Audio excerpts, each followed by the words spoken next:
हरिओम प्रिय भक्तों, आज हम आपको कार्तिक मास कथा का 18वां अध्याय सुनाएंगे। उससे पहले सुनते हैं कार्तिक मास में सुनी जाने वाली सूर्य भगवान की कथा। सूरज भगवान रोज उठते और जग में प्रकाश देने चले जाते। एक दिन भगवान को लगा कि राना दे सूखती चली जा रही है, तो राना दे से पूछा कि तुम्हारे मन में क्या है। राना दे बोली, मेरे मन में खीर खांड के भोजन की इच्छा है। भगवान बोले, मांगा भी तो क्या मांगा, ये तो हम रोज ही खाते हैं। राना दे बोली, भगवान आप खीर खांड के भोजन जीमते हो, मैं तो खट्टी रब जीमती हूँ। भगवान बोले, राना दे तुम झूठ बोलते हो, एक जैसा भोजन मेरी माँ हमको देती है। राना दे बोली, सुबह आप मेरी थाली लेना, मुझे आपकी थाली देना। दूसरे दिन जीमते समय भगवान ने पानी के गिलास को टक्कर देकर गिरा दिया। माताजी बोली, तुम मत उठो, मैं दूसरा गिलास भर देती हूँ। माताजी गए, इतने में भगवान ने थालियां बदल ली। राना दे ने तो जल्दी ही खीर खांड के भोजन कर लिए, पर सूरज भगवान को खट्टी राब भाई नहीं और थाली पर बैठे रहे। माताजी बोले, आज इतनी देर क्यों लगी। भगवान बोले, आज तो खीर खांड खट्टी लग रही है। माताजी बोले, राना दे की थाली आपने क्यों ली। भगवान कहने लगे, माँ अपने घर में आप 2 जने और मैं जिसमें भी 2 भाग। मैं नियम पालन वाला और मेरे ही घर में ऐसा होता है, तो दुनिया में क्या होता होगा। घर में सबका खाना एक जैसा बनाओ। वहाँ से वो कुम्हार के गए और बोले, 2 पेट की हांडी किस कुम्हार ने बनाई। रतन कुम्हार को लगा, आज तो भगवान आए हैं। मांझी तो 1 टका देती थी, ये 2 टका देंगे। और कुम्हार बोला, मैंने बनाए। भगवान बोले, आज के बाद 2 पेट हांडी के बनाए तो तेरे सहस्त्र पेट कर दूंगा। कुम्हार बोला, मेरा तो 1 पेट भरना मुश्किल है, सहस्त्र हो गए तो क्या करूंगा। मैं अब 2 पेट की हांडी नहीं बनाऊंगा। इस तरह सूरज भगवान ने दुभांत मिटाए। आइए अब सुनते हैं 18वां अध्याय। लिखता हूँ मौ पुराण की सीधी सच्ची बात। 18वां अध्याय, कार्तिक मुक्ति का वरदान। अब रौद्र रूप महाप्रभु शंकर नंदी पर चढ़कर युद्धभूमि में आए। उनको आया देखकर उनके पराजित गण फिर लौट आए और सिंहनाद करते हुए आयुधों से दैत्यों पर प्रहार करने लगे। भीषण रूपधारी रुद्र को देख दैत्य भागने लगे। तब जलंधर हजारों बाण छोड़ता हुआ शंकर की ओर दौड़ा। उसके शुंभ निशुंभ आदि वीर भी शंकर जी की ओर दौड़े। इतने में शंकर जी ने जलंधर के सब बाण जालों को काट अपने अन्य बाणों की आंधी से दैत्यों को अपने फरसे से मार डाला। खड़गोरमा नामक दैत्य को अपने फरसे से मार डाला और बलाहक का भी सिर काट दिया। घसमर भी मारा गया और शिवगण चिशी ने प्रचंड नामक दैत्य का सिर काट डाला। किसी को शिवजी के बैल ने मारा और कई उनके बाणों द्वारा मारे गए। ये देख जलंधर अपने शुंभादिक दैत्यों को धिक्कारने और भयभीतों को धैर्य देने लगा, पर किसी प्रकार भी उसके भयग्रस्त दैत्य युद्ध को न आते थे। जब दैत्य सेना पलायन आरंभ कर दिया, तब महाक्रुद्ध जलंधर ने शिवजी को ललकारा और 70 बाण मारकर शिवजी को दग्ध कर दिया। शिवजी उसके बाणों को काटते रहे, यहाँ तक कि उन्होंने जलंधर की ध्वजा, छत्र और धनुष को काट दिया। फिर 7 बाण से उसके शरीर में भी तीव्र आघात पहुंचाया। धनुष के कट जाने से जलंधर ने गदा उठाए। शिवजी ने उसकी गदा के टुकड़े कर दिए। तब उसने समझा कि शंकर मुझसे अधिक बलवान है। अतः उसने गंधर्व माया उत्पन्न कर दी। अनेक गंधर्व अप्सराओं के गण पैदा हो गए। वीणा और मृदंग आदि बाजों के साथ नृत्य व गान होने लगा। इससे अपने गणों सहित रुद्र भी मोहित हो एकाग्र हो गए। उन्होंने युद्ध बंद कर दिया। फिर तो काम मोहित जलंधर बड़ी शीघ्रता से शंकर का रूप धारण कर वृषभ पर बैठकर पार्वती के पास पहुंचा। उधर जब पार्वती ने अपने पति को आते देखा, तो अपनी सखियों का साथ छोड़ दिया और आगे आई। उन्हें देख कामातुर जलंधर का वीर्यपात हो गया और उसके पवन से वह जड़ भी हो गया। गौरी ने उसे दानव समझा, वह अंतर्धान हो उत्तर की मानस पर चली गईं। तब पार्वती ने विष्णु जी को बुलाकर दैत्यधन का वह कृत्य कहा और यह प्रश्न किया कि क्या आप इससे अवगत हैं। भगवान विष्णु ने उत्तर दिया, आपकी कृपा से मुझे सब ज्ञात है। हे माता, आप जो भी आज्ञा करेगी मैं उसका पालन करूंगा। जगत माता ने विष्णु जी से कहा, उस दैत्य ने जो मार्ग खोला है उसका अनुसरण उचित है। मैं तुम्हें आज्ञा देती हूँ कि उसकी पत्नी का पतिव्रत भ्रष्ट करो, वह दैत्य तभी मरेगा। पार्वती जी की आज्ञा पाते ही विष्णु जी उसको शिरोधार्य कर छल करने के लिए जलंधर के नगर की ओर गए। आइए अब सुनते हैं दामोदर लीला। एक बार अपनी दासी को घर के अन्य कार्यों में लगा हुआ देखकर माता यशोदा ने स्वयं ही मक्खन का मंथन किया। जब उन्होंने मक्खन का मंथन किया तो उन्होंने अपने पुत्र श्री कृष्ण की बाल्यावस्था की अद्भुत लीलाएं गाईं और उनके बारे में सोचकर आनंद लिया। उस समय श्री कृष्ण वहां प्रकट हुए और वह भूखे थे। वह चाहते थे कि माता मक्खन मथना बंद करे और पहले उन्हें खिलाएं। माता यशोदा ने अपने पुत्र को गोद में उठा लिया और उन्हें दूध पिलाने लगी। जब श्री कृष्ण दूध पी रहे थे तो माता यशोदा मुस्कुराए और अपने बालक की सुंदरता का आनंद लिया। अचानक चूल्हे पर रखा दूध उबलने लगा। दूध को छलकने से रोकने के लिए माता यशोदा ने तुरंत श्री कृष्ण को एक तरफ रख दिया और चूल्हे पर चली गई। अपनी माता द्वारा उस अवस्था में छोड़े जाने पर श्री कृष्ण बहुत क्रोधित हो गए और उनके होंठ और आंखें क्रोध से लाल हो गईं। उन्होंने अपने दांत और होठों को दबाया और पत्थर का एक टुकड़ा उठाकर तुरंत मक्खन के बर्तन को तोड़ दिया। उन्होंने उसमें से मक्खन निकाला और आंखों में झूठे आंसू के साथ एक सुनसान जगह में बैठकर मक्खन खाने लगे। इसी बीच माता यशोदा दूध के बर्तन को क्रम से लगाकर मंथन स्थल पर लौट आई। उन्होंने टूटा हुआ बर्तन देखा जिसमें मथा हुआ दही रखा हुआ था। चूंकि उन्हें अपना पुत्र नहीं मिला, इसलिए उन्होंने निष्कर्ष निकाला कि टूटा हुआ बर्तन बालक का ही काम था। वह सोचकर मुस्कुराए, बालक बहुत चतुर है। घड़ा तोड़ने के बाद दंड के भय से वह यहाँ से चला गया है। जब उन्होंने इधर उधर खोज की तो अपने पुत्र को लकड़ी के एक बड़े उखल पर बैठा पाया जिसे उल्टा रखा गया था। वह एक झूले पर छत से लटके हुए बर्तन से मक्खन ले रहा था और उसे बंदरों को खिला रहा था। माता यशोदा ने देखा कि श्री कृष्ण उनके नटखट व्यवहार के प्रति सचेत थे, क्योंकि वह उनके डर से इधर उधर देख रहे थे। अपने पुत्र को इतना व्यस्त देखकर वह चुपचाप पीछे से उनके पास पहुंची। यद्यपि श्री कृष्ण ने उन्हें अपने हाथ में एक छड़ी के साथ अपनी ओर आते देखा और वह तुरंत उखल से नीचे उतर गए और भय के मारे भागने लगे। माता यशोदा ने भगवान के सर्वोच्च व्यक्तित्व को पकड़ने की कोशिश करते हुए सभी कोनों में उनका पीछा किया, जो महान योगियों के ध्यान से भी कभी संपर्क नहीं करते हैं। भगवान श्री कृष्ण जो योगियों अथवा तपस्वियों द्वारा कभी नहीं पकड़े जाते हैं, माता यशोदा जैसे महान भक्त के लिए एक छोटे बच्चे की तरह खेल रहे थे। यद्यपि माता यशोदा अपनी पतली कमर और भारी शरीर के कारण तेज दौड़ने वाले बालक सरलता से पकड़ नहीं पा रही थी, फिर भी उन्होंने जितना शीघ्र हो सके उनका पीछा करने का प्रयास किया। उनके बाल गीले हो गए और बालों में लगे फूल जमीन पर गिर पड़े। वह थकी हुई थी, फिर भी वह किसी तरह अपने शरारती बालक के पास पहुंची और उन्हें पकड़ लिया। जब श्री कृष्ण पकड़े गए तो लगभग रोने की कगार पर थे। उन्होंने अपने हाथों को अपनी आंखों पर रख दिया, जिन पर काली आंखों के सौंदर्य प्रसाधनों से अभिषेक किया गया था। उन्होंने अपनी माता का चेहरा देखा जब वह उनके ऊपर खड़ी थी और उनकी आंखें भय से बेचैन हो गईं। बालक को भयभीत देखकर माता यशोदा ने अपनी छड़ी फेंक दी। उन्हें दंडित करने के लिए उन्होंने सोचा कि वह उनके हाथों को कुछ रस्सियों से बांध दे, परंतु जब उन्होंने श्री कृष्ण को बांधने का प्रयास किया तो पाया कि वह जिस रस्सी का उपयोग कर रही थी वह 2 इंच छोटी थी। उन्होंने घर से और रस्सियां इकट्ठी करके उसमें जोड़ दी, लेकिन फिर भी उन्हें वही कमी नजर आई।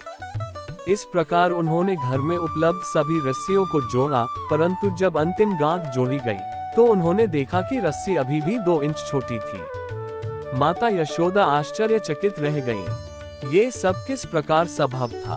श्री कृष्ण को बांधने के प्रयास में वह थक गई। उन्हें पसीना आ रहा था और उनके सिर की माला नीचे गिर गई। तब भगवान ने अपनी माता के कठिन परिश्रम की प्रशंसा की और उन पर दया करते हुए वे रस्सियों से बंधने के लिए सहमत हुए। माता यशोदा के घर में मानव बालक के रूप में खेल रहे भगवान अपनी चुनी हुई लीलाएं कर रहे थे। शुद्ध भक्त स्वयं को भगवान के चरण कमलों में समर्पित कर देता है, जो भक्त की रक्षा या पराजय कर सकते हैं। इसी तरह भगवान भी भक्त की सुरक्षा के लिए स्वयं को समर्पित करके दिव्य आनंद का अनुभव करते हैं।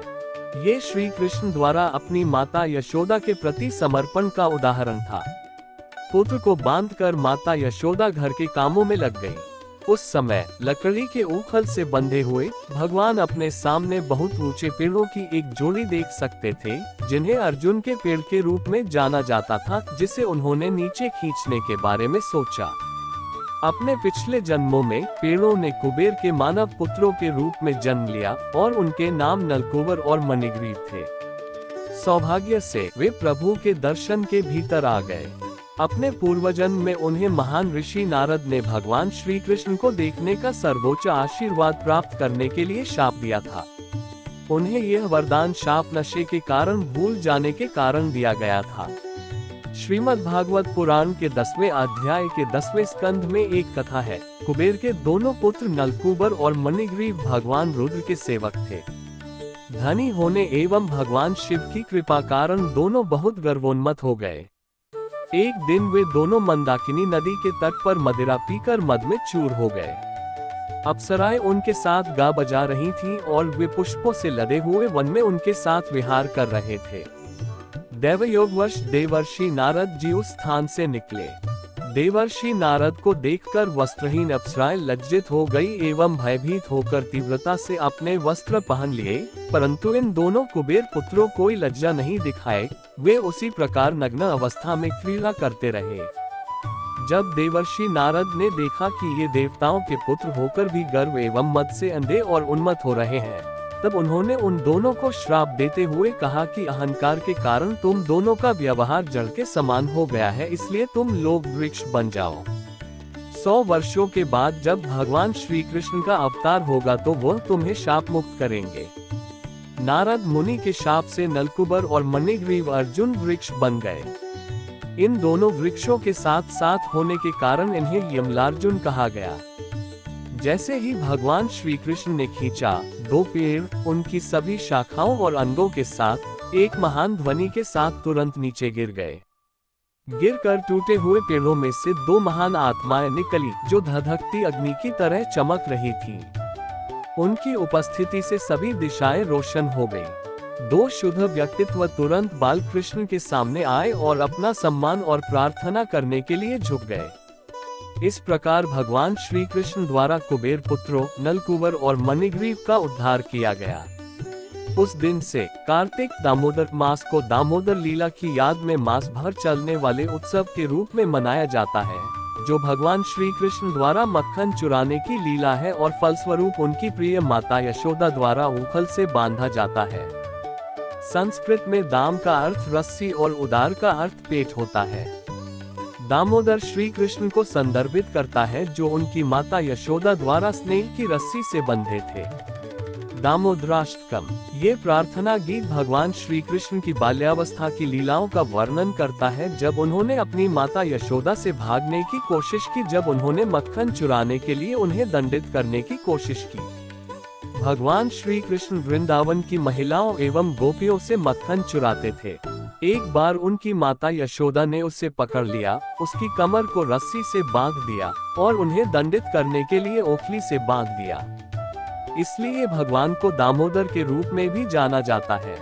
कार्तिक मास के दौरान भक्तगण प्रतिदिन भगवान श्री कृष्ण के दामोदर स्वरूप के सम्मुख घी के दीपक का अर्पण करते हुए इस प्रार्थना को गाते हैं।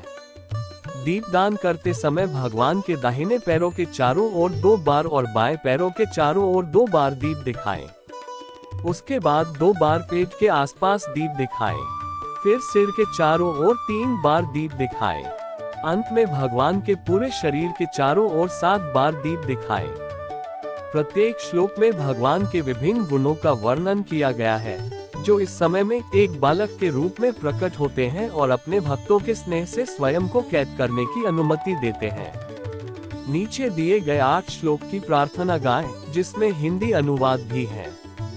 नमामीश्वर सच्चिदानंदरूप लसत्कुंडलम गोकुले भ्राजमान यशोदाभियोलुफ लधावमान परामृष्टमत्यम ततो द्रुत्या गोप्या जिनके कपोलों पर दो दुल्यमान मकराकृत कुंडल क्रीड़ा कर रहे हैं, जो गोकुल नामक अपराकृत चिन्मय धाम में परम शोभायमान है, जो दधिभांड दूध और दही से भरी मटकी फोड़ने के कारण माँ यशोदा के भय से भीत होकर औखल से कूदकर अत्यंत वेग से दौड़ रहे हैं, और जिन्हें माँ यशोदा ने उनसे भी अधिक वेग पूर्वक दौड़कर पकड़ लिया है, ऐसे उन सच्चिदानंद स्वरूप सर्वेश्वर श्री कृष्ण की मैं वंदना करता हूँ।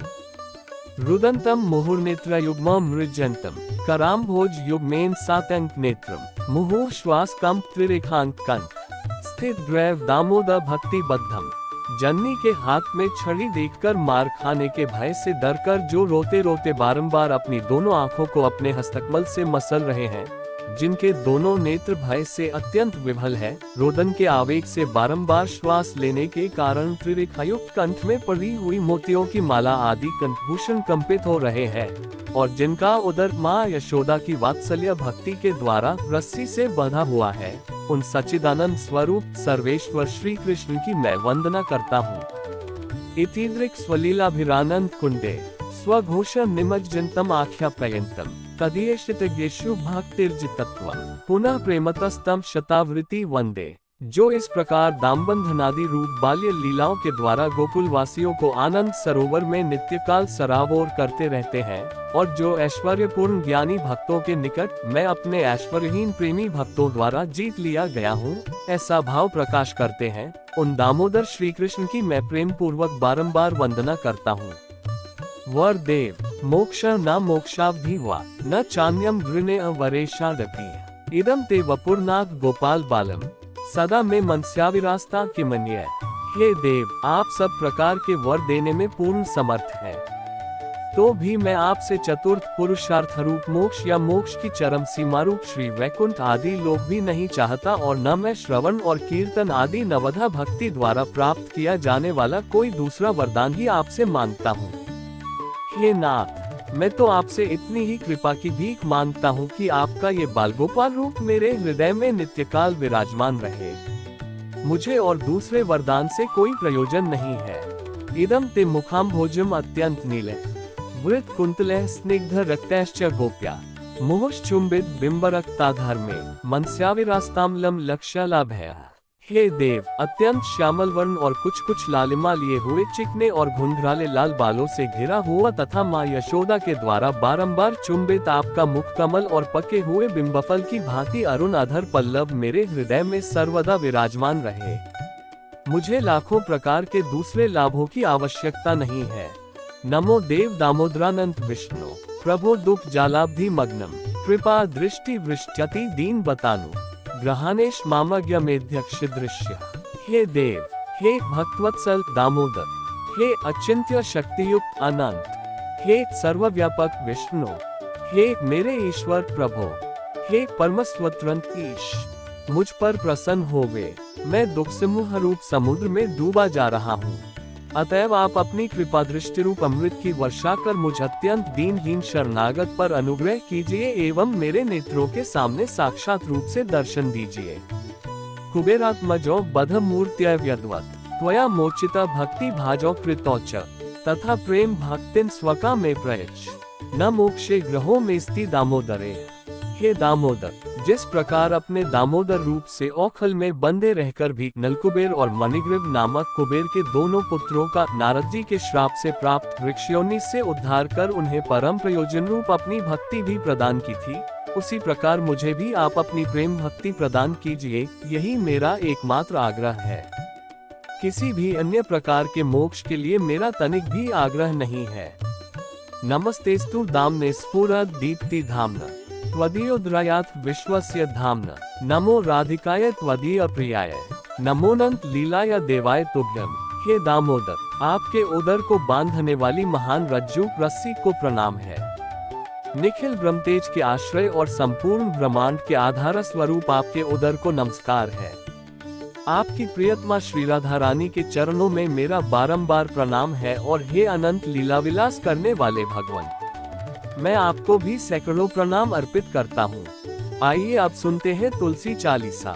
नमो नमो तुलसी महारानी, महिमा अमित न जाए बखानी। दियो विष्णु तुमको सन्माना, जग में छायो सुयश महाना। विष्णु प्रिया जय जयते भवानी, तेहु लोक की हो सुख खानी।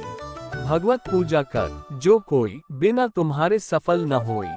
जिन घर तब नहीं होए निवासा, उस पर करही विष्णु नहीं बासा। करे सदा जो तब नित सुमिरन, तय के काज होए सब पूरन। कार्तिक मास महात्म तुम्हारा, ताको जानत सब संसारा।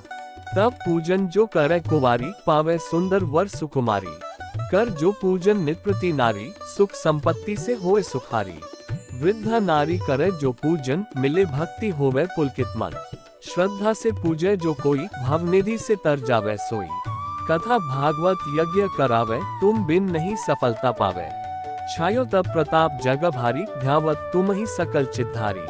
तुम ही मात यंत्रन तंत्रन, सकल काज सिद्धि होवे क्षण में। औषधि रूप आप हो माता, सब जग में तब यश विख्याता। देव ऋषि मुनि और तपधारी, करत सदा तब जय जयकारी। वेद पुराणन तब यश गाया, महिमा अगम पार नहीं पाया। नमो नमो जय जय सुख कारणी, नमो नमो जय दुख निवारणी। नमो नमो सुख संपत्ति देनी, नमो नमो अध काटन छेनी। नमो नमो भक्तन दुख हरनी, नमो नमो दुष्टन मद छेनी। नमो नमो भव पार उतारनी, नमो नमो परलोक सुधारनी। नमो नमो निज भक्त उबारनी, नमो नमो जन काज संवारनी। नमो नमो जय कुमति नशावनी, नमो नमो सुख उपजावनी। जयति जयति जय तुलसी माई, ध्याऊं तुमको शीश नवाए। निज जन जानी मुहि अपनाओ, बिगड़े कारज आप बनाओ। करुण विनय मैं मात तुम्हारी, पूर्ण आशा करहूँ हमारी। शरण चरण कर जोरी मनाऊं, निष्दिन तेरे ही गुण गाऊं। प्रभु मात यह अब मोह पर दाया, निर्मल होए सकल ममकाया। मंगू मात ये बर दीजै, सकल मनोरथ पूर्ण कीजै। जनू नहीं कुछ ने मचारा, क्षमहु मात अपराध हमारा। बर मास करे जो पूजा, ता सम जग में और न दूजा। प्रथम ही गंगा जल मंगवावे, फिर सुंदर स्नान करावे। चंदन अक्षत पुष्प चढ़ावे, धूप दीप नैवेद्य लगावे। करे आचमन गंगा जल से, ध्यान करे हृदय निर्मल से। पाठ करे फिर चालीसा की, स्तुति करे मात तुलसा की। यह विधि पूजा करे हमेशा, ताके तन नहीं रहे क्लेशा। करे मास कार्तिक का साधन, सोवे नित पवित्र सिद्ध हुई जाही। है ये कथा महासुखदायी, पढ़े सुने सो भव तर जाए। तुलसी मैया तुम कल्याणी, तुम्हारी महिमा सब जग जानी। भाव ना तुझे मां नित नित ध्यावे, गा गा कर मां तुझे रिझावे। ये श्री तुलसी चालीसा पाठ करे जो कोय, गोविंद सो फल पावही जो मन इच्छा होए। जय श्री कृष्णा। तुलसी माता की जय।